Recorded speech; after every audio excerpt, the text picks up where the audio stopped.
आहे मंगलमय श्रीराम भक्त संकटमोचन पवन सुत पंचमुखी हनुमान देवाय नमो नमः।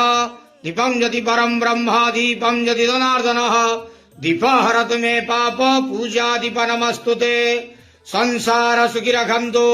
आज भाद्रव मासर शुभ मंगलवार रे समस्त श्रद्धालु भक्त मानकर मंगल करंतु। समस्त श्रद्धालु भक्त मानक आशीर्वाद करंतु। कर्म क्षेत्र उन्नति करंतु। ग्रह रिष्ट खंडन करंतु। जगतर मंगल करंतु। विश्वर कल्याण करंतु। आपणकर नाम प्रकाश करंतु। सेवकर डाक श्रवण करंतु। प्रभु संकट मोचन पवन सुत पंचमुखी हनुमान देवाय नमो नमः।